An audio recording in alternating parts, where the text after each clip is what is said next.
What's up, guys? Casey and George with Going Bracket Racing YouTube channel back with you on a Tuesday at 5 Eastern, so to speak. See Champs over here making fun of me already in the chat. Yeah, I left a little bit late at 5 cars over there, and I would have had to buy run to the final, man.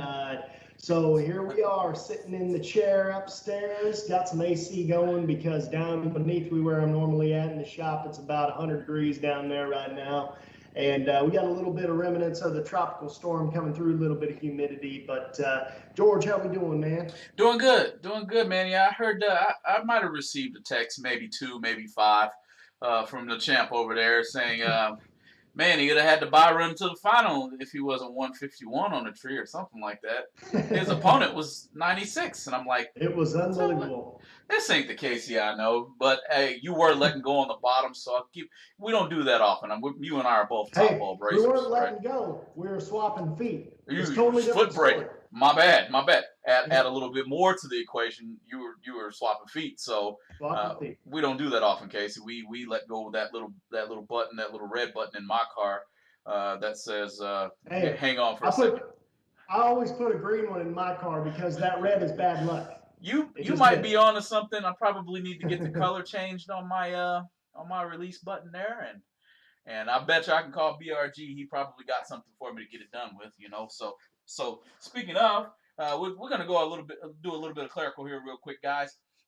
From Going Bracket Racing to you guys out there on the World Wide Web, drag racing fans, everybody involved in last week's stream. We reached over 12,000 people last week, which is a huge jump for us here at the Going Bracket Racing YouTube channel. We can't thank you guys enough because that's the reason we reach so many people.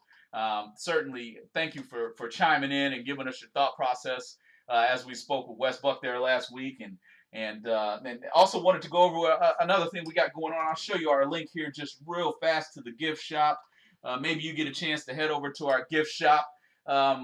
Going Bracket Racing gift shop is live at the link below. It is also on the Going Bracket Racing Facebook page. We'll get it posted to the YouTube channel here pretty quick. But Casey's got on a Going Bracket Racing shirt. I have on a Going Bracket Racing hat. Everything will be updated pretty soon in order for you to be able to represent Going Bracket Racing as you see fit. So, guys, pretty nice material, if I might say so myself. I'm kind of liking it.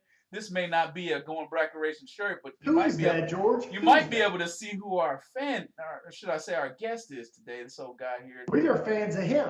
We're fans of him. 100%. So we definitely got a special guest coming on to us today. Don't forget, guys, to like and subscribe to the Going Bracket Racing YouTube channel. It's basically going to give you the best way to get the updates. You can live chat over there to Facebook or YouTube.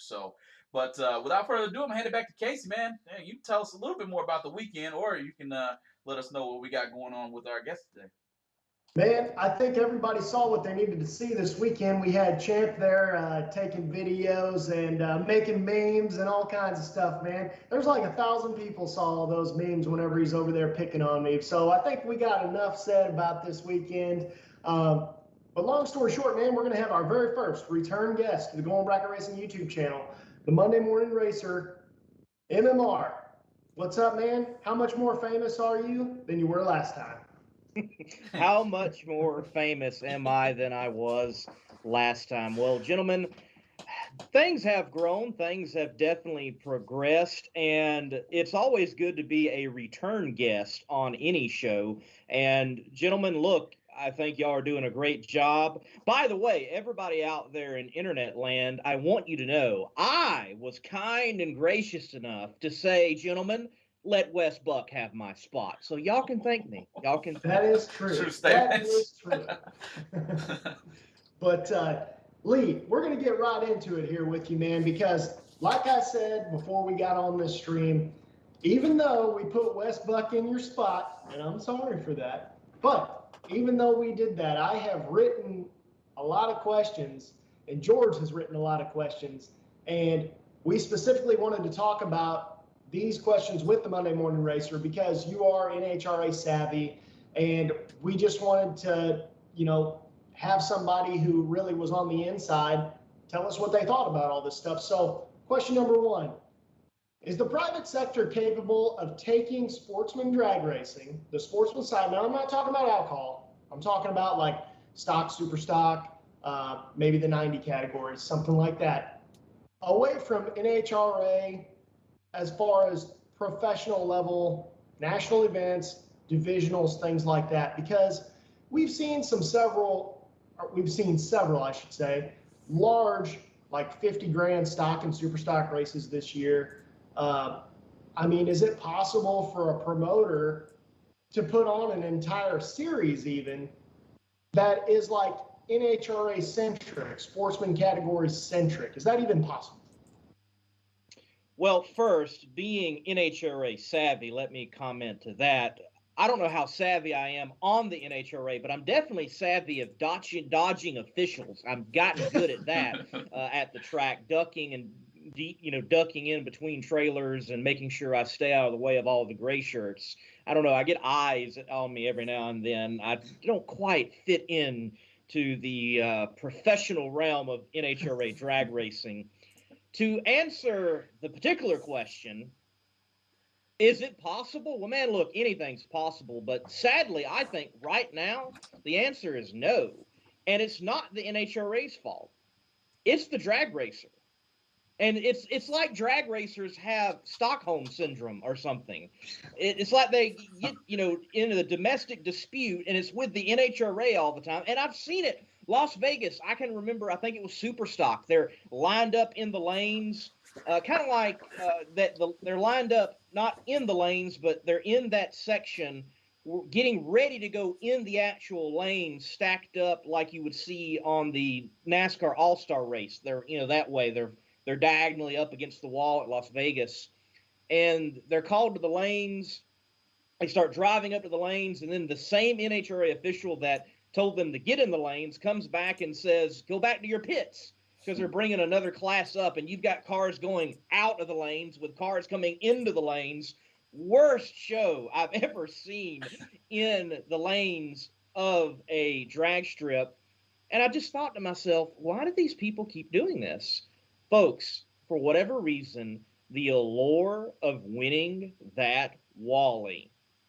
And you asked a question earlier on your social media feed on Going Bracket Racing Facebook page, and that was the common answer. There's still something to winning that Wally. Look, why does alcohol still show up? I know you said not alcohol, but why do they still show up as like they get treated? The Wally.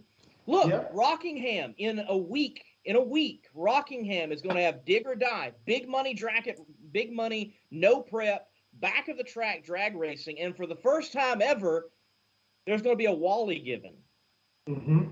And there is a lot of hysteria around a Wally. Well, you know why that is because don't forget, what is it? It might be 10 years ago now. When did Street Outlaws start? But don't forget, NHRA was trying to revoke people's competition licenses and competition numbers if they appeared on Street Outlaws in the beginning, and now they're trying to jump on board.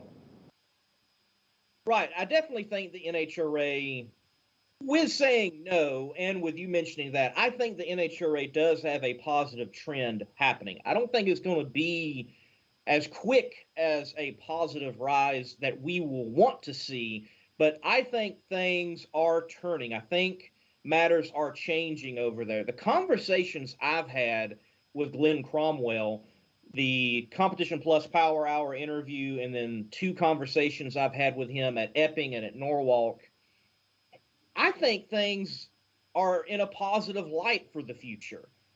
Now, I have spoken with a multi-time top fuel champion who is not out there currently. He does match race his own top fuel dragster and occasionally gives a piggyback ride to some individuals, if you know what I mean. In private conversation with this particular driver, he mentioned that it's not so much the Prez, but other individuals that I will leave unnamed that really have the power in that organization, and they're the ones of concern. I've heard rumors that it's the legal team. Who knows? I think we've seen some positive moves, but sadly, man, though there are great events putting out a lot of money right now, I think the critical difference is, you said, series. Mhm. Look, you asked Wes Buck, and I asked him this when we had him on the Competition Plus Power Hour. He admitted it's easier to do a one-off race like the World Door Slammer Nationals. When you get into the mode of a series, though, and you're traveling and you're setting up points-paying events and you're going for an overall championship like that, you have cut the possibility of a purse being a great amount. I think. It's harder to run a series. Yeah, I don't disagree with that either. Just a lot more goes into the planning. Number one, where to have the race. Number two, where are they going to follow me from this race to that race the easiest. So it's got to be a lot of logistics that goes on behind that make things a little bit, or should I say, make them run a little bit, more smooth. But we talk about all these big money races and things of that nature, and I can't help but wonder, in your opinion, can we see a huge super gas or a super comp or even a stock, any of the street categories in that matter? Can we see $1 million race with those categories, or even 50, 25? Are we going to see more of those things in your opinion? Because yes, NHRA is in a great spot, but man, these one-off races are putting on, even Wes Buck himself, or at that race, they were paying 10 and up, 10 grand and up. So are we going to see some bigger races? Oh, it's going to happen in the future. I think one class, and it's not a class you mentioned, but I think one class in the future that will have standalone events and will have big money behind it, I would say 25,000. That's going to be Outlaw 632 or Pro 632. That's, definitely being heavily run in the PDRA. I think that class will eventually have its own show, one type of event, and you don't have Pro Mod there, you don't have Pro Nitrous, Pro Boost, or NHRA Pro Mod, but it is these cars. That class right now, heads up, eighth of mile, with its particular rules, it's got an old school Pro Mod flair to it that is just popular. I find it fascinating, oftentimes with my videos on the Monday Morning Racer YouTube channel, of showing the actual racing round by round action. Lately, Pro 632, with my channel at least, has had more views than Extreme Pro Stock and Pro Nitrous often. I find that fascinating. You would think Pro Nitrous and Mountain Motor Pro Stock would definitely outweigh Pro 632, but they seem to be more popular, and they are right now a class that just harkens back to what Pro Mod kind of was. Because I think you would admit along with me, Pro Mod, especially at the NHRA, it's become a bit, boring. Backburner is the best word, I think. It's like, okay, let's slow these guys down. I know we had some horrible wrecks there a couple of years back. Let's put something different on these cars and make them do some things here and do some things there. But then you can turn around in the same breath and watch other races just let it outlaw and then succeed at it. So go ahead, Casey. Well, I was going to say the issue with Pro Mod currently too is they're slowing them down in an incorrect way, in my opinion. They're making these cars so heavy. When you get a car like that flipping, because Pro Mods are ill handling, they're the new fuel alternate, and they're so fast now that they're like I said, they're the new fuel alternate. And when you get one of those out of shape and you get one flipping, the heavier it is, the longer it's going to take to stop, the more stuff that's going to fly off of it, because those cars are built as light as possible. You have to put ballast in those cars. That ballast is very easily broken away in a crash. You're going to have that hurling through the air. I mean, it's dangerous for the fans. It's dangerous for the other driver. At times, I know at some bracket events, there's been some dragsters. I know one guy in particular at an event whenever I was a kid. He had a dry sump system and blew a dry sump hose, got under the tire of a dragster, crashed at the big end, and the big block Chevy out of this car, 850 pounds flying through the air, flew over the road. Ouch. The next door into the guy's front yard. I mean, that's like a meteorite. Right. No, so I definitely I like your answer to that question. And there's just so many pro mods out there. I mean, gee whiz, you can count. You can't count, especially out where you guys are, how many pro mods that there are just hanging around waiting for a good race to go to. Um, so I think Casey, you got the next question there, but I definitely wanted to get that question out there. Let's go to the chat here because there's some on the Facebook side of things. There's some pretty.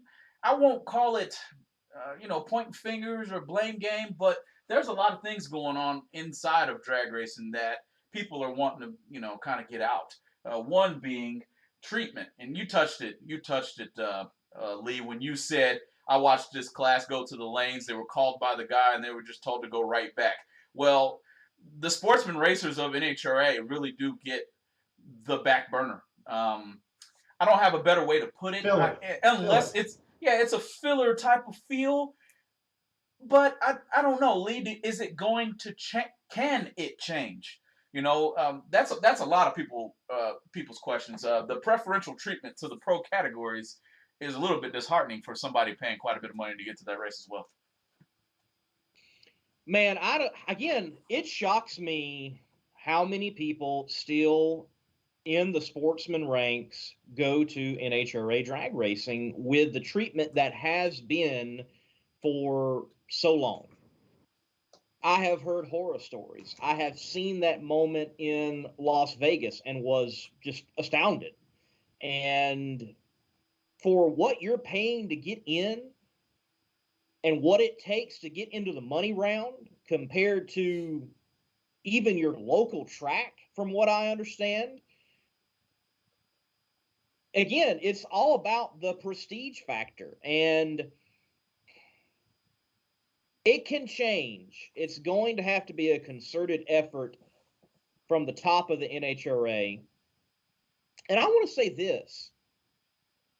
And for those of that are watching, and I imagine y'all two have a racers crowd watching you. I would love to hear from the chat. Is it different track to track? Because I really think some of the treatment, the issue is maybe not just NHRA at Glendora. They may not even know what is going on.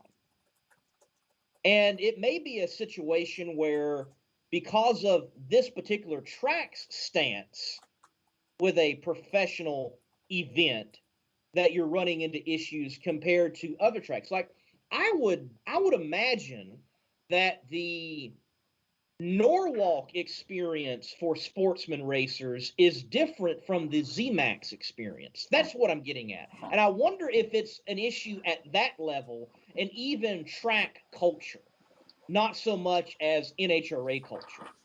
Yep, and while they answer here, because that's a great question, and while the Going Bracket Racing followers and all the NHRA lovers, drag racing faithful, while they're responding, it's really a good light to put that question into, Lee. Sometimes you'll go to a track that, man, it just isn't set up right for you to flow correctly, or you parked this group of cars over here, and they should have been over there, because now the pits are all jumbled up trying to get back to it. So I haven't gotten quite an answer on the Facebook side of it, besides someone feeling nope, it's not going to be the same. It's kind of the same track to track is what he's saying. He thinks it's the NHRA officials running each track. So I think that changes across the board. What I would like to know, and I wish Chris Sullivan was in here because he chases a lot of that stuff, and he was chiming in on our post earlier, and I believe he was last year's Division III Super Comp champion, and I think he might be leading the points for the national championship right now, or at least pretty high up there. But anyway, that's a friend of me and George's from Gateway International Raceway area. But I would like to know, I know it's like that at national events. Is it like that at divisional events? Because first of all, on one hand, in the NHRA's defense, which we don't come to their defense a lot of the time, but in the NHRA's defense, if you're running a national event, you know what you're in for, because you know that the show is the fuel cars, the professional categories, pro stock motorcycle, pro mod, things like that. Now at a divisional level, is it as bad? That's what I would like to know. If anybody knows that in the chat, let us know. It'd be very interesting to know. And by the way, we'll give a couple shout outs here. Race Car Revolution, thanks for tuning in. T-Bird Racer, Mopar Man, what's up? But it's like Champ says in here, man, a Wally's a Wally. You can't get it anywhere else. I know I want one. Let's not get it misconstrued. I made it to the semifinals in the race for a Wally, and just came up a little bit short. Missed it by a thou actually, Yep. and it was just a regular Jag Super Quick race that I just so happened to be running Super Pro on the side of it. I just running top, and my dad and uncle are competing for the Jag Super Quick Wally. Well, I was just this close to getting what I'm after one myself, even if it's only just one Wally. It really is. The goal, man, is I want to get my Gatorade or who's ever sponsoring me Sprite. I want to get my Sprite out and just that's true, George. throw it on top of the gold, man, because man, I like to feel what that's like. I have two of them. I know how important they are, and they are important. I mean, for what you don't care about the check as much whenever you get that, because it's unattainable. That's the thing. It's an unattainable thing, and Wally Parks did a great job of making it where only certain people get it, because he could have easily said anybody gets it. That's the trophy. People have given out trophies forever, but you only get that at certain times, and that's why it's special. It means more than money. No, but as we keep going on through here, man, I think, Casey, you got question number 3?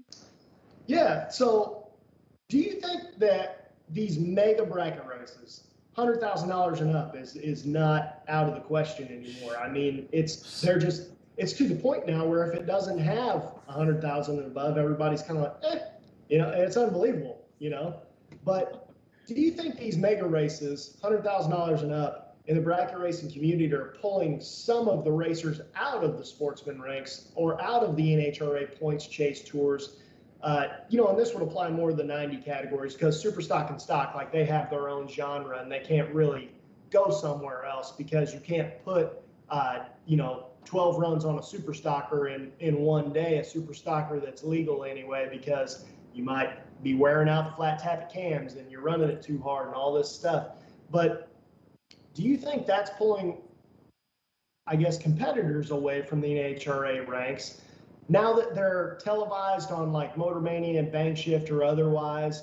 And now those guys, if they're lucky, if the time slot allows, if they get to the finals, they may be on camera for 10 seconds, things like that. Do you think that their sponsors want them to be on Motor Mania because they can go lose first round, go lose second round? Now they're on TV twice as long to who knows how many people. Wes said, well, no, because national TV is national TV, and that's that.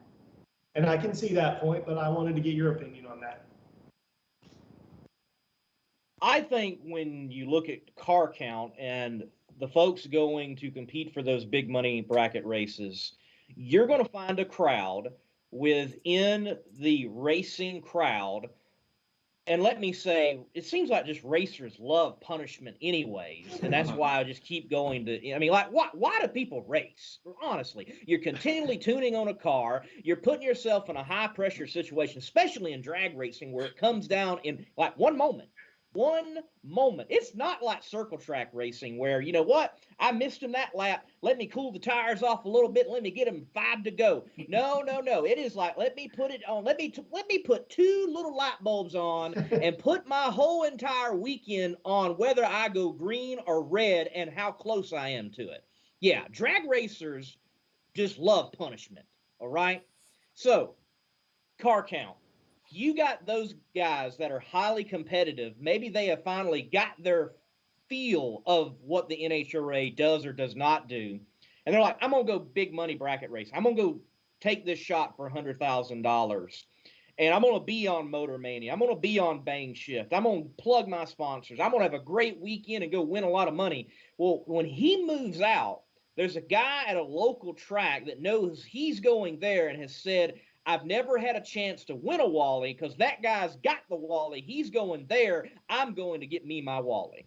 It's a very good point. Very good point. And we've been getting a lot of action in the chat on that right there, and it's all coming down to a Wally's a Wally, man. And like we said previously, Wally Parks did a great thing by making this thing unattainable. And there's only whenever I was younger, and I had won those back in the day, whenever I was a good racer, whenever I was like 10 or 15 years younger, and I could win a Wally, but you can only win it once a year at the normal sportsman level without going to divisionals and nationals and doing all that kind of stuff. So that being said, we're getting into some real MMR stuff right now. All right, here we go. Do you think, and this is actually a question I had whenever I first realized who Monday Morning Racer was. First time I ever saw you on YouTube even. It's going back to a pro stock question. Do you think if pro stock cars were, again, real cars with like enhanced safety features, things like that, would that allow the class to become popular again?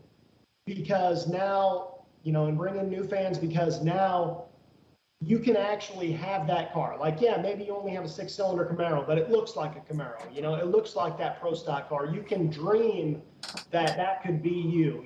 Like if you bought the base model V8 car, you could still be like, oh man, if I worked on this and worked on that, and yeah, you'd have to put tons and tons of money into it, and you wouldn't ever be competitive. But you could attain it. That's my point. Well, you're referring to a video that on my YouTube channel, I have it titled, Can NHRA Pro Stock Survive? Or Will NHRA Pro Stock Survive? And it's been a popular video of mine. There's been many to agree with me. There have been some to disagree with me, but there's people out there that want to fuss with me over my shade. So not everybody's going to agree in life. Look, right now, to answer your question, let me first say, right now, it fascinates me in NHRA Pro Stock, or the commentary on NHRA Pro Stock, that no one says what they often say about the fuel classes. This is what I mean.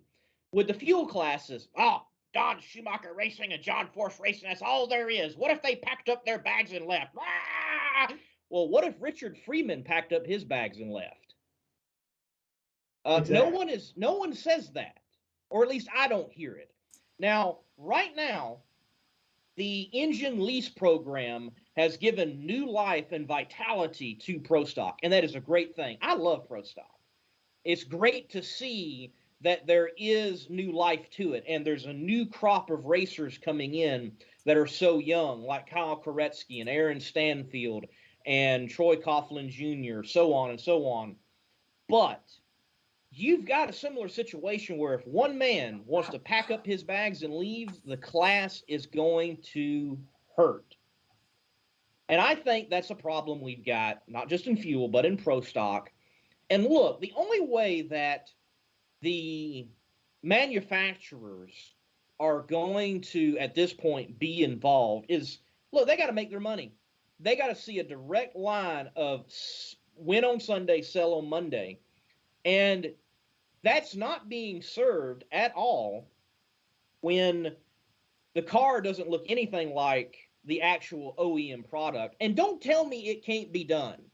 Look at who's the guy that's got the Camaro in the no prep scene that is Ryan Fireball. Ryan, yes. Ryan Martin. That thing looks like a Camaro. Exactly. Lizzie Musey's car before this new one she rolled out. Man, that's beautiful. Like a Camaro. Right. That is a beautiful car. Late model Camaro. It's got the deck lid's right, the hood's right, everything's right. You can't tell me that you cannot have a modern looking Pro Stock look like the actual car. Here's the problem. It is, in fact, the competitors. Everybody wants to blame the NHRA. No, it's not. It's the competitors. They want to go faster. They want to go as fast as they can. I've asked the funny car guys, hey, what would you think if you had a modern-looking Camry with a nostalgia flair? And what I mean by that, it looked like a Camry, but it was a funny car body. It took cues from the old days. Like the old Chargers and stuff. Right, but it was a modern car. Here's the response. Man, that would be cool, but I want to go as fast as I can. Yeah. The competitors are a part of this, and not just a sanctioning body. And let's side note that too, going off on the dog legs like we like to do here at GBR. Let's talk about Pro Mod. Do you think that if Pro Mod got away from all the super aerodynamic bodies, which at this point, prefacing this, you would have to say no 63 Corvettes because they're also super aerodynamic.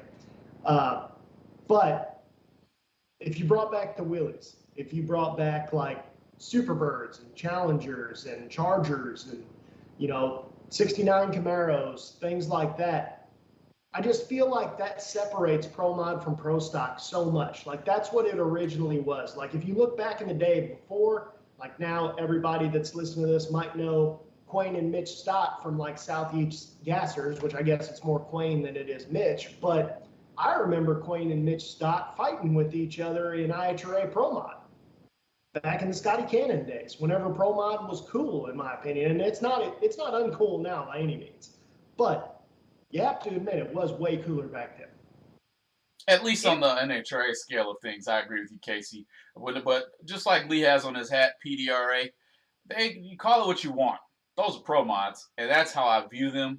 And they are sick on that. In that light of things, man, Pro Mod ain't going anywhere over there at the PDRA. So sorry, Lee, I cut you off. I had to throw that in you're fine, man. You're fine. You make a great point on PDRA and Pro Mod right now. And we're talking about body styling and the look and the appeal, but Pro Boost, oh my goodness. Like you cannot project who has a shot for that championship. It's like the whole entire field still has a shot. If you make the show in Pro Boost, there's no telling who is going to win. Granted, right now, Pro Nitrous, it's really kind of a race for second, unless just, I don't know, Jim Halsey gets COVID or something at this point. I mean, that's what it's going to have to take. It seems like him and Brandon Switzer, they just have got it figured out with that team. But on the stylization of these cars, I agree, Casey. I think back in the day, if you will, that yes, Pro Mod was more exciting. I mean, y'all remember the Lamborghini? I remember the Lamborghini with a big old blower, out of it. I remember his throttle getting stuck too. Yeah, I mean, you had the Lamborghini, you had Scotty Cannon with the Willis, you had the Berettas, you had Sox and Martin with the Fairlane or Falcon for a time. Right now, I've been musing about why do we find in Pro Mod right now it is either a late model Camaro, a 69 Camaro, or a 69 Mustang, and that's kind of it. Well, at least in the NHRA. You look at PDRA, you get a little bit more flexibility, but it's heavily dominated by those body styles. The only thing I can come up with is it must cost so much to create these carbon fiber panels now for these race shops that when you go to buy your body and they've got it sitting over there, the margin is so different from, I want to create a Studebaker body, which I know they're out there. I just pulling that right now, of a modern flare compared to, let me buy the Camaro that you already got that's $20,000 cheaper. I think that's what's going on. For example, you've got the company, maybe a month, 2 months ago, they announced that they're coming out with a Fox Body Pro Mod body, which, mind you, I think it looks good. And I'm looking forward to that because I think that would add some flair into the Pro Mod ranks of a very popular body style. Granted, they need to stop it in no prep. Everybody's got a doggone Fox body. Everywhere you turn, Fox body, Fox body, Fox body. Like, please, guys, pick something else. Turbo powered. Someone show up with a Capri, for goodness sakes. I mean, it's somebody, figure it out. But I would love to see it in Pro Mod. And it just give a little bit of a flair, a little bit of a twist. And I think you will see more of them because someone stepped out and said, we're going to make it. We're going to build it. That's the only thing I can come up with right now. If they had one rule, I really think that if they could have this one rule and it would fix a lot of the even participation, but fan participation and everything. I really think if they had the one rule, and they would have to take it out of the no prep handbook, but steel roof and quarters, if you did that, the car is forced to look pretty much stock. You could swoop it out a little bit, but not in the spots where it makes it look like a car. Like you could swoop the nose down, but a lot of people aren't going to do that. And the reason why, in my opinion, I think the pro mods of PDRA look cooler than the pro mods of NHRA is because in 8th mile, aerodynamics don't matter so much. You can overpower the aerodynamic disadvantage. Beyond that, you can't necessarily. That's how you overcome that. But if they made that one rule, I think Pro Stock and Pro Mod would be almost fixed immediately. Yeah, so I agree with 100% too, and I guess I'm gonna lead into our next question here. It's not necessarily off topic because we're still talking about how to increase fan participation, and certainly if you guys agree in the chat, feel free to keep chopping away there. Sorry, we're not hitting them as much as we can there, but we appreciate you. Don't think we don't. But I got a question surrounding simulation.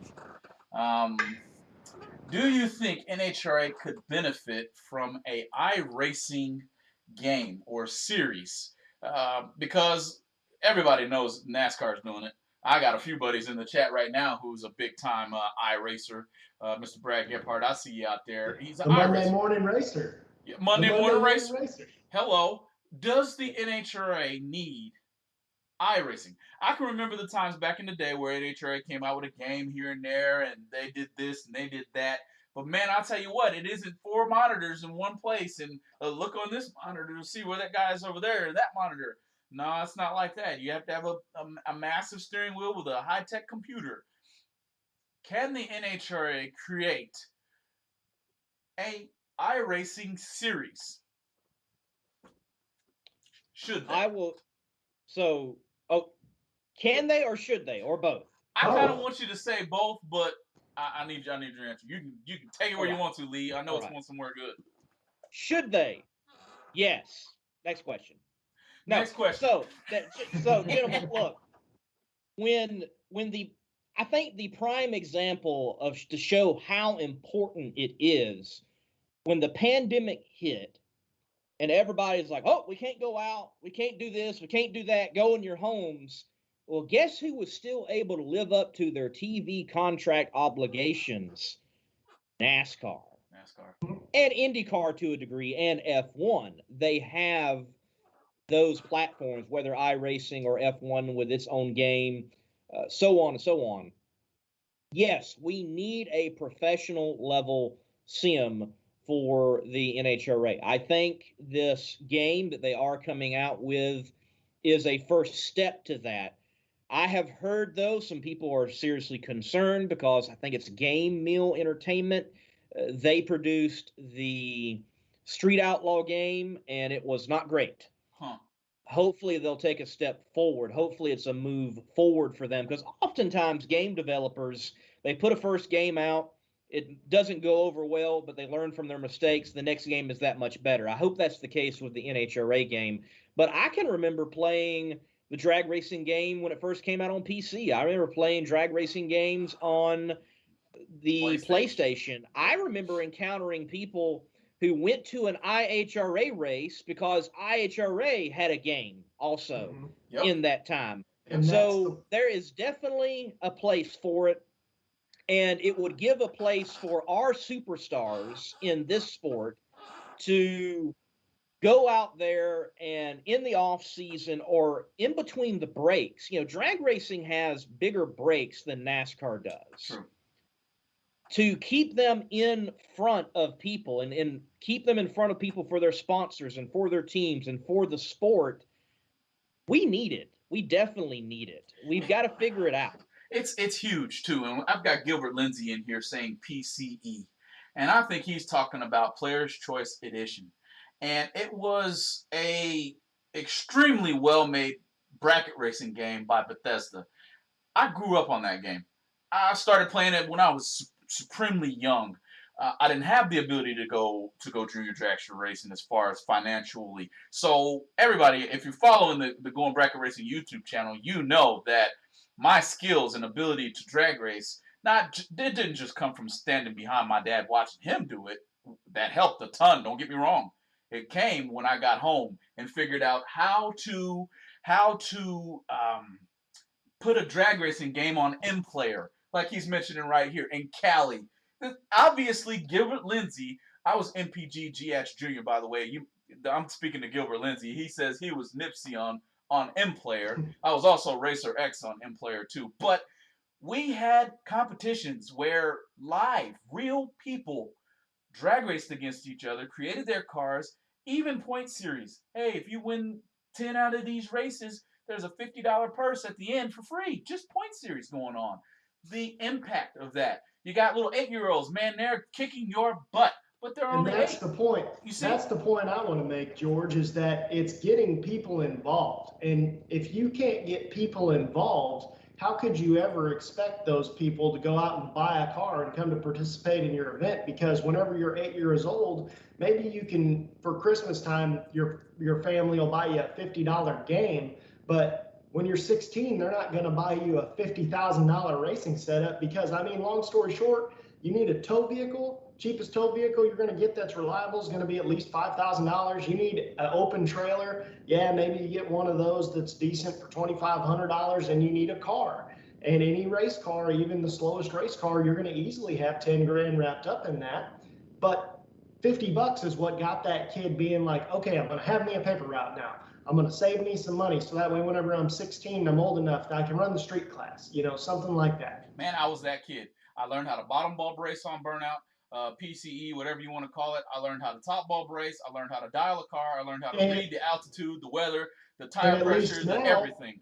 Now that you've learned those basics, you don't have to learn those the hard way now. You at least have the basics so you don't get your teeth kicked in and get discouraged and be like, this isn't for me, man. These guys I'm just a participant. No, you go out there, you win first round, and you're like, hey, I won a round. Hey, and I'll tell you what, NHRA creates this. I think I'm going to fight each of you to be the first one in line. I promise. Because I'm buying instantly. I am a catalyst of simulators. Not to mention, I have 2 young kids that I will get right on top of it instantly because I plan to put them in a junior car eventually. So right. That's just, man, SHRA. I hear you, David Ferguson. I remember all those games. As a matter of fact, I still got them. I got them all on a hard drive just sitting here. But none of the systems work anymore to where you can play those simulators, unfortunately. But no, Casey, Casey, question 7. Lee, you got anything to add? I do. Yep. On the demand factor. So in the iRacing communities I am, you will have this question pop up every now and then. Does iRacing need to add drag racing? And there are some detractors who have, I think, no clue what drag racing really is. And I thoroughly enjoy iRacing when I have time to get on. I haven't had time in a long time, but it's a lot of fun, and it allows you to create a subculture that feeds back into the real product. There is demand for it on iRacing. There is a league on iRacing. The name fails me. They will take the old Formula One cars like the Lotus, and they will go to Sears Point. Or, excuse me, they will go to Sonoma, Sears Point, that's aging me, and they will sneak onto the drag strip because the drag strip is modeled in iRacing. You can get onto the drag strip at Sonoma, and they will drag race with the old Lotus F1 cars. So there's already a demand. There's already drag racing happening on iRacing. Wow. There you go. There you go. See, that's showing the need for it right there. I mean, there's no other outlet for it. You think those people wouldn't buy that? Of course they would. I don't think it's a secret either because NHRA has, and like you said, Lee, I played on PlayStation, I played on computer, I played Top Fuel versus something else. I played all of them when the first Pro Stock one came out. And I think we were only running like 660s. Some of us got down to 650s. I played them all. So NHRA knows that a simulating game, a game, it could go a long ways. And I think they just lost sight of that. Because if you ask me, NHRA everybody was really doing it because I played NASCAR back in the day too, but NHRA was starting to put it out online early on. So they just kind of walked away from it a little bit if you ask me. So, Casey, you got the next question, man. That was a great one, by the way. Good one. And this is a good one too. We're giving MMR the magic wand here, man. He's in control of the NHRA, and money is no object. He can do whatever he wants. So, and it doesn't have to necessarily even exist currently in any series. This is strictly an MMR opinion right here. You're hearing it here first on the Going Bracket Racing YouTube channel. Monday Morning Racer. What class do you think needs to be added to the NHRA professional ranks in 2022 as far as getting fans involved with drag racing? Or you could just change what's already there. You know, anything you want. I'm going to give you two. I'm going to answer your question straight up of what class. I'm going to answer that.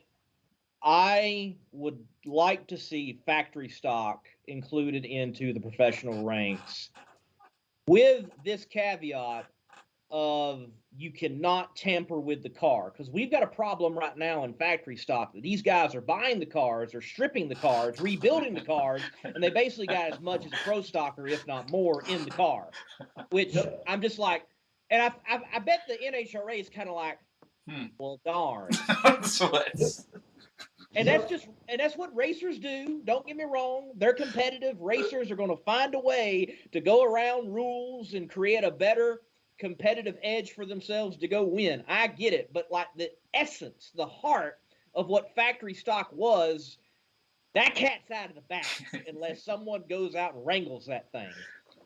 The second point or second comment I want to make doesn't necessarily pertain to a class. If I could wave that magic wand over the NHRA, I want to see the NHRA experiment with door slammer standalone professional races. I would as well. Where pro mod, pro stock, and maybe even pro stock motorcycle are the only thing on the grounds, along with the sportsman classes, and nitro's not there at select venues and events. I would like to see them experiment with that.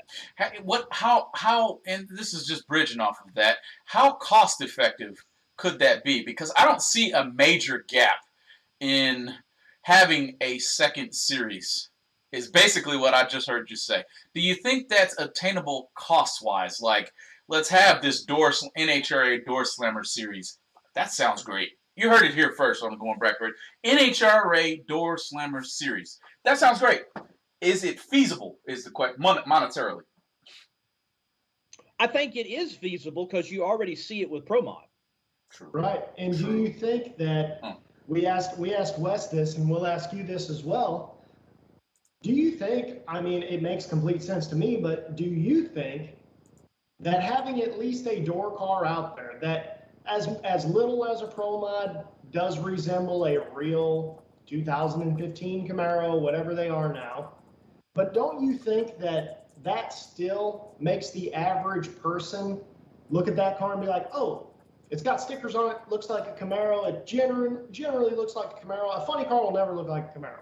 You know what I mean? Like, and a top fuel dragster, the average person, they'll never have one of them, and they know that. But somebody can look at that and be like, oh, cool, I want the Camaro to win because I'm a Camaro guy. Oh, I want the Mustang to win because I'm a Mustang guy, you know? I find the problem right now with even that and like looking at it, well, who's looking at them? And let me say this. I love drag racing. I am a super fan of drag racing to the extent that I pursued being in media in drag racing and now work with a team on the Top Fuel side of things and social media and trying to, you know, pursue even deeper into the sport. We have a problem with the average fan right now. I don't care what you do. When Top Fuel's done, when Funny Car's done, people are leaving the stands. I don't understand it. I have never grasped it. I was always that guy that stayed in the stands from alcohol all the way through the pro classes. I don't get it. But we've got a problem with that right now. Because as much as people love to say on the forums, oh, replace Pro Mod for Pro Stock, that wouldn't change anything. I see just as many people leave the stands if Pro Mod is actually up before or whatever. They leave. You know, that goes back to why I would like to see door slammer alone NHRA events and make them the stars. What you said makes complete sense too, because the thing is whenever you it goes back to what Quayne Stott says about Southeast Gassers, why he has no clocks and things like that. Because the problem is you have such a spectacle in Fuel Funny Car and Top Fuel Dragster that it makes these pro mods and pro stocks seem unimportant. But if they were there by themselves, they're setting the world on fire, you know, because if you have a, for example, Jay Cox's shop is right down the road from my house pretty much. And I was at Test and Tune at Galat, and he regularly rents the track at Galat to test and things like that. Well, I showed up there and Jay Cox was still testing.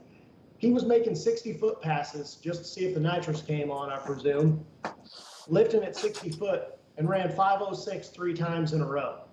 The dragster I had at that time had a 468 in it, and all out, the fastest it ever went was like 516, you know?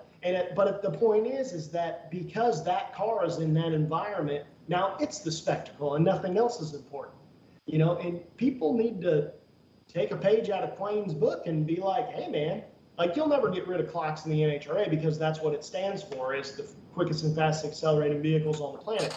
Right. But, so I'm not saying turn the clocks off, but I agree with you that why not, with the fuel classes dwindling down because they are so expensive, why not separate them from the rest of the classes, and you have those classes here, and then you have fuel classes by themselves, and they have all the pit area, and they still have all the sponsorship opportunities, because now there's less people, and less people means more people coming to your trailer, because you know as well as anybody that you go to these big events, you can't possibly go to every single trailer. No chance. No chance. No, you can't. You can't. Again, I would like to see those standalone type of events. You know, maybe not even it being a standalone series, but you know, right now Pro Stock is running 18 races, I believe it is. Pro Mod is running 12 races, and the Pro Mod people will tell you they don't want to run anymore because most of these guys are business owners. They don't have time. That's another problem with everybody saying, "Oh, put Pro Mod there." They don't want any more people. They're tapped out as it is with NHRA racing, and then go run a few outlaw events or try to do PDRA a couple of times too. They're just tapped out. But let's see them 2-3 times a year combined, running just door cars. They get the national TV exposure on Fox, FS1.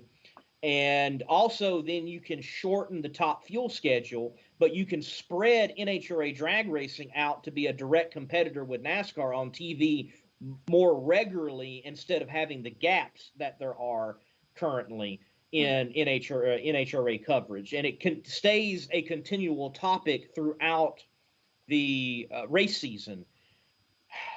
And I would love to see it. That could even expand the fuel ranks, because if somebody knew that they could potentially compete for a championship because there's only, 10 races now rather than 20 races, now maybe they can be like, well, I think I could make at least 8 of those, and I could make 10 if I was doing good, and so it could actually be beneficial for the nitro ranks. Maybe they could bring nostalgia funny cars in there.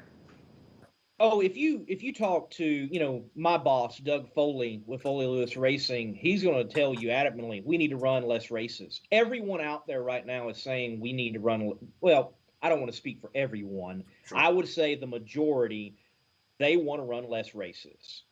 And it fascinates me, the chatter from individuals that will say, oh, we can't do less races, that means we're giving up, or it's less prestigious. Folks, there was a time when the national events, well, there was just one. Then there was just 2. Then for a long time, there was just 4. And I think as far as we've gone in the professional ranks of NHRA drag racing, we've forgotten what the NHRA national event really meant. Because everybody at one time did divisional racing. Top Fuel drivers did divisional racing. Like, national events used to be like, for bracket racers, that everybody is on this channel will understand this, national events used to be the bracket finals. Correct. everybody gets together and now you're all one team and you all race together type thing. It wasn't like a team thing, but you know what I mean. But like, you gain points for your team to get the track championship. That was the Mecca. That's my point. And it was huge. And I remember being a part of that. Still, Alabama, first time ever going to Still, Alabama, IHRA World Finals. I think it's like 96, 97. I'm in my junior dragster, the little Carolina kid junior dragster. And it was so funny. Me and my mom, my dad, we get to the track and we see junior dragsters in the lanes. No jokes. We get to the track, junior dragsters are in the lanes. And we're just going about our, we're not in a rush. We think it's just time trials, and we're just going to miss that time trial. Well, we get word, oh, no, it's E1. So like, who changed this on us? Well, we throw the car off the trailer. I throw a dial in on it. I suit up, put us in the lanes, win round 1. That's what I'm talking all right. You already won right there. Right. We win round 2. We win round 3. I am in the finals. First ever World Bracket Finals. I'm not supposed to be there because as a rookie, I didn't finish well enough in the track points to be there. But the person that was supposed to go said they couldn't, and I got the nod. Yep. Here I am. I'm in the finals of the World Bracket Finals. First time ever. IHRA, rookie year in junior dragster. And guys, those old Briggs and Stratton engines, they're rather temperamental, those original carburetors. There came a cloud out of nowhere. This cloud that covered the entire track. And you could see the cloud sweep over as I was putting the top bulb on.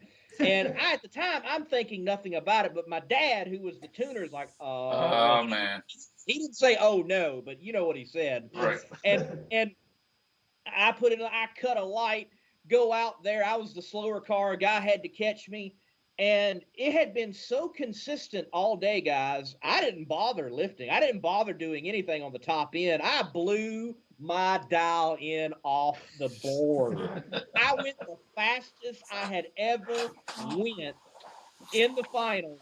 We both broke out. I broke out way worse. And yeah, I got runner up and I got my picture in drag review, IHRA, and the trophy was bigger than me, and that was a cool deal. But yeah, look, no, bracket finals or national events, I would say at one time they meant a lot more, and we have now had so many of them added. I think it's really cheapened what a national event means. It is. Well, George Hoff says right here that the bracket finals used to mean so much more, all caps too, used to mean so much more than they do today.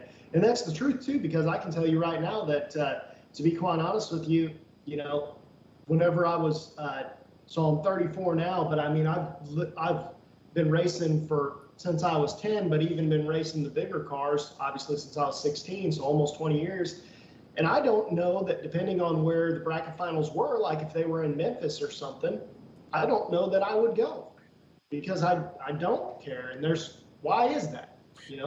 I think it's just times. It's just the times now. It's just so much going on. But I can remember, I'm 36, going to Indy, but the fight leading up to the bracket finals was what was the most fun to participate in.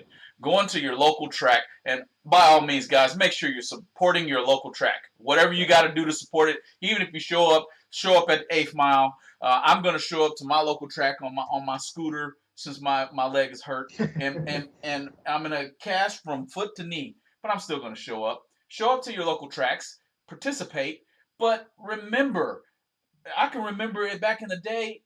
Man, there would be so many cars there, and they're only getting 16. I think it was 16 people would go from that local track to the bracket finals. Correct me if I'm wrong, but I think it was 16. And the fight to get in that top 16 was what I lived for. It. It's always awesome to go to a racetrack and watch people battle to get to the bracket finals. We got to bring that back too. I don't care how we do it. It's got to become more of a thing, even if that's increasing the purse if we can. But no, MMR. Monday Morning Racer, Lee Craft. You are on the Going Bracket Racing YouTube channel right now, and I'm going to ask a question that I expect to get a whole lot of blowback from it. I just don't care. You might know my answer. You might not like it. Who, in your opinion, is the greatest pro stock racer of all time, and why do you think it? All right. So greatest pro stock racer. We are limiting category. Yep. Only Okay. pro stock in here, and I will do you one better because it's not quite time for her to be the greatest of all times, but she's got the best shot at it right now. She's leading it, in my opinion. But who's yours? Well, I will say that anytime you talk about the greatest of all time, it is an extremely hard conversation to have because I love the principles of errors. Like you got periods in time. For example, right now it would be hard not to say that Tom Brady is not the greatest of all time, but the caveat is of the modern era. I don't think you can compare Tom Brady and Johnny Unitas. I think that's very hard to do. Very hard to do. To the pro stocker, though, if I had to, as of right now, say greatest of all time, for me, it still has to be Bob Glidden.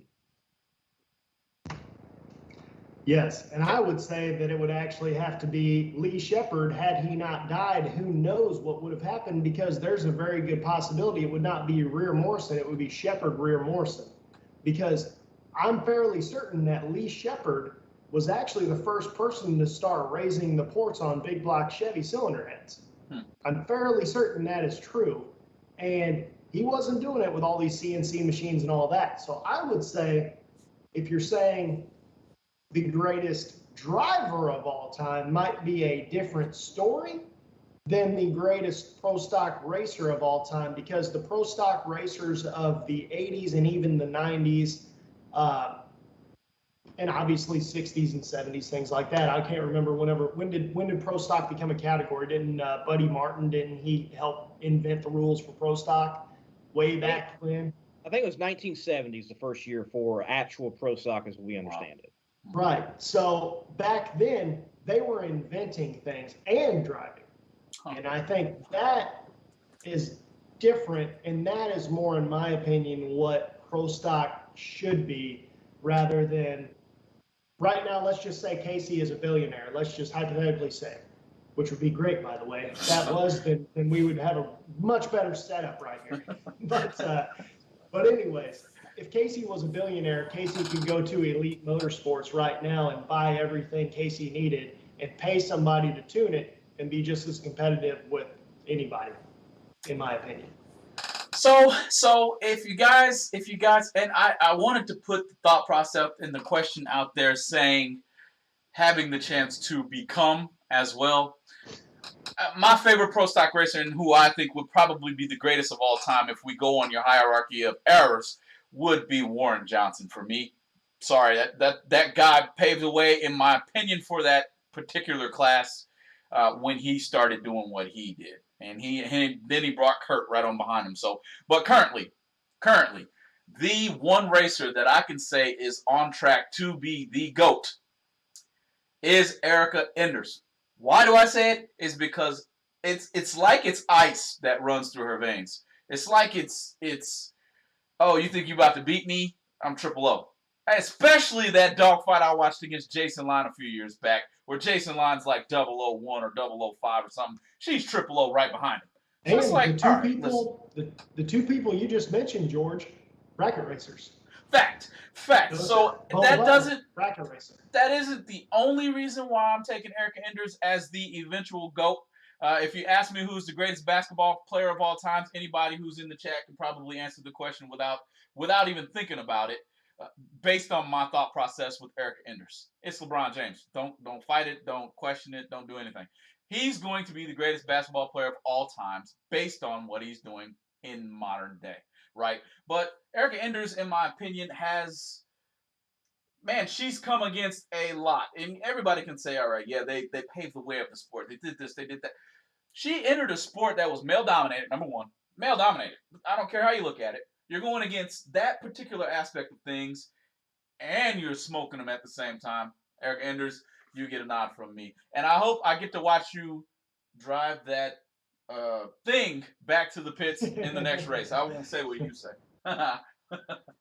What we got left, Casey, man? This is getting all over the place. Well, on what you're saying, George, Casey, there is no doubt that you've got to already give it to Erica Enders that she is the greatest of all time as a female pro stock racer. Hands down. Hands There down. is no argument there, ladies and gentlemen. There is, in fact, no argument. Hands down. Now,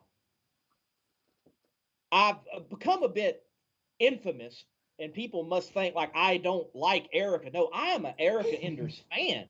I love Erica. If it wasn't for Erica, I might not have even had the esteem to be where I'm at today. She was one of the first racers to ever give me an interview.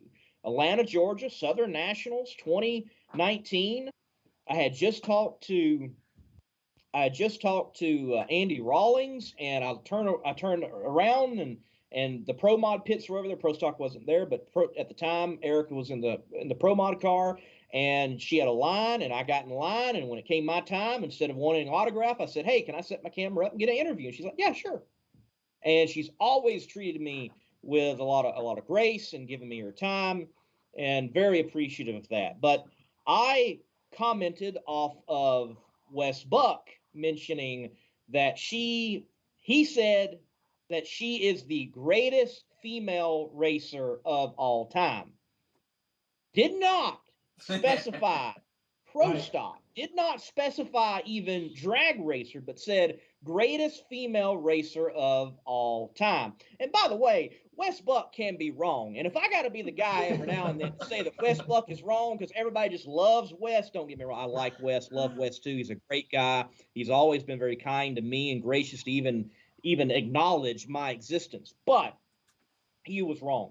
And he's wrong because when you start comparing, again, eras and what's been done, right now, the greatest female racer of all time has to be Shirley Muldowney. Even when you start comparing to like Janet Guthrie's and other individuals that have been females in racing, don't even mention Danica Patrick. Please do not do that. Wow. But when it comes to female racers, the greatest of all time right now is Shirley Muldowney. But here is my case, and I said this in my rant, as I'm saying right now. Can we just let her die before we take the crown away? Because when Shirley passes on, the crown automatically should be christened upon Erica Enders. I admit that, but let's let the woman go on. Agreed. Oh, man. I agree with you, Lee. I think actually as soon as he said that, you and I got in on that immediately with the Shirley Muldowney comment. So I 100% agree with you there. But yeah, I'm not taking anything away from Erica because like I said earlier, if you're talking about the greatest pro stock driver, then that is most certainly, she's definitely in the running for it. If she's not at the top, she's definitely in the running for it. Absolutely. And the longer she can do it, the more she's going to run away with it. You know what I mean? So, Lee, one of our final questions here. Who do you think, obviously back in the day, whenever we were kids, whenever there was inside drag racing, things like that, I think no questions asked, Brett Kepner was the most influential person in drag racing. Or, you know, was named Ted Jones? Wasn't that the guy from Louisiana that had a great speaking voice? Was that him? Yes, Ted Jones. So anyway, Steve Evans, those guys. Bob Fry, obviously. Bob. Who is the most influential person in drag racing today? Who is going to be our era of the Brett Kepner or the Steve Evans or the Bob Fry? Who is that? Well, if I have any say in it, it's going to be me. No. I was going to say that.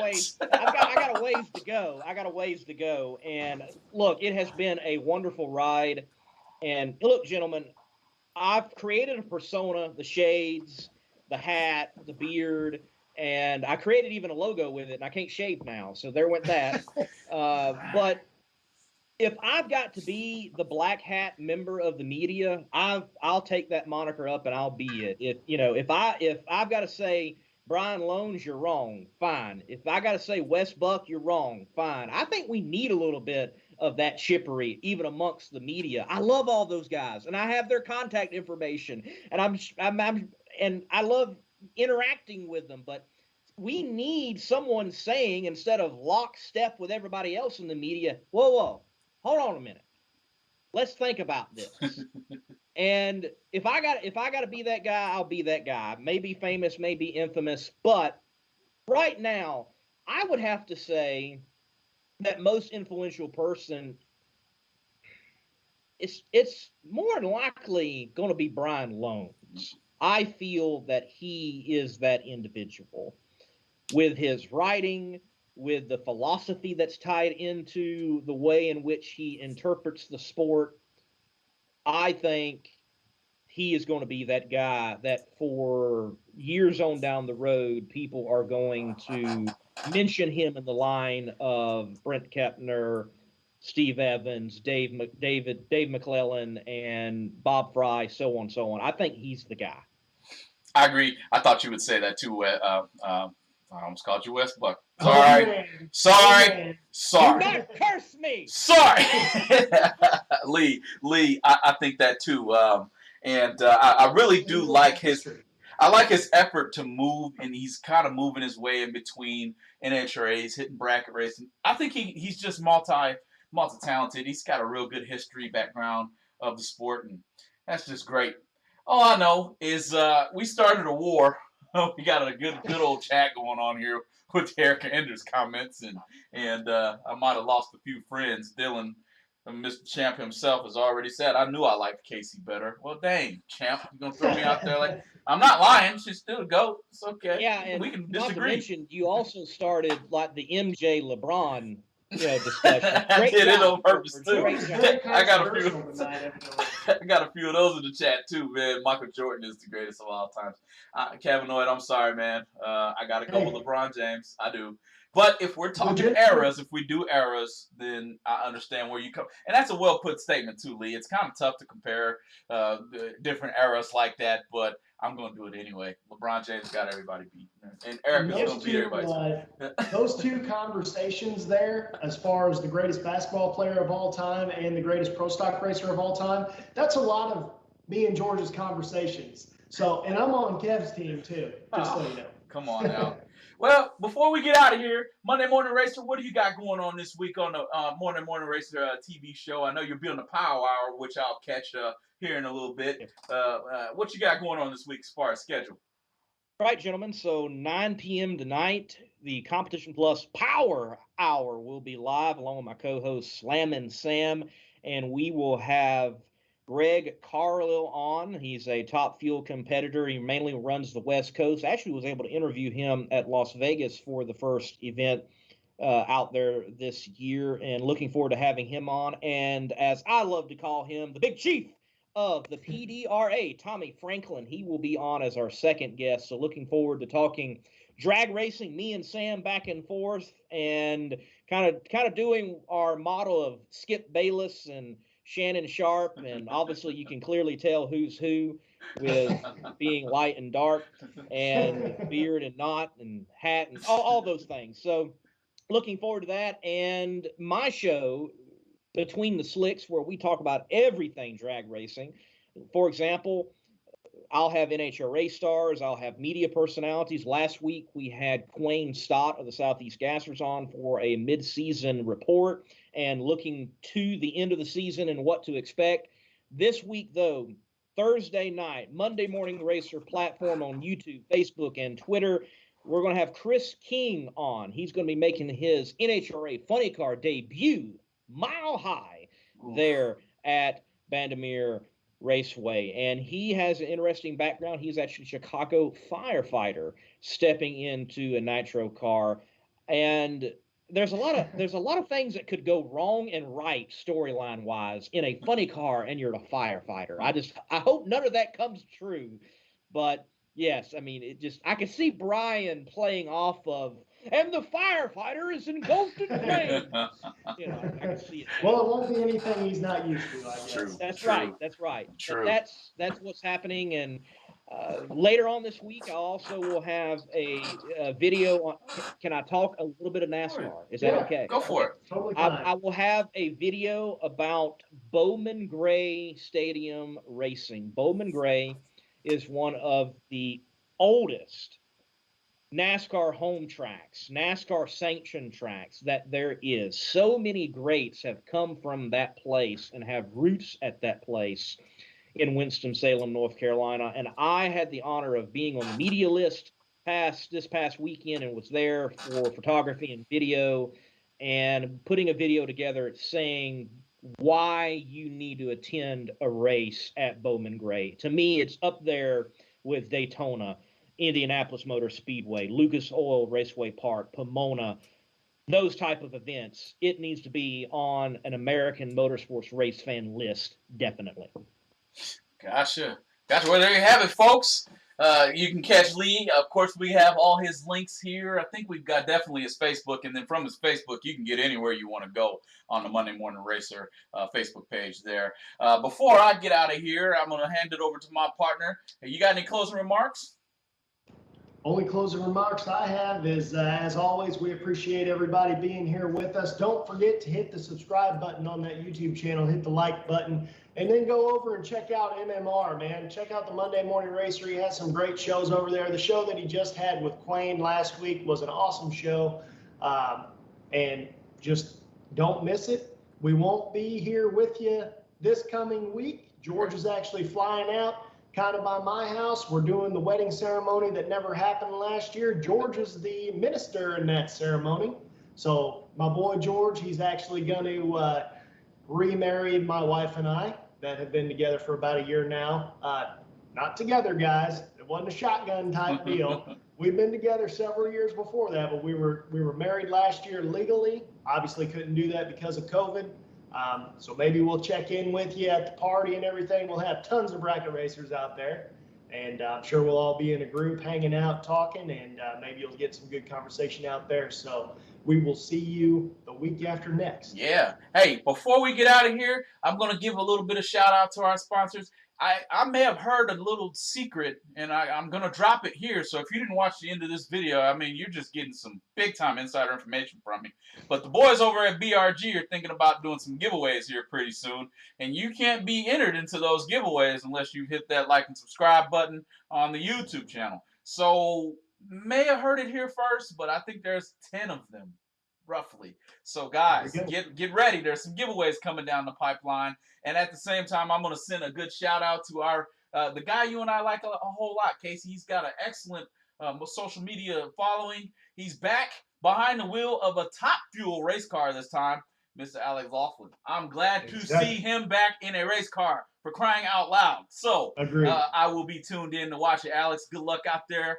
Do your thing. And for now, we will see you not next Tuesday, but the Tuesday after next. Thanks for joining in, guys.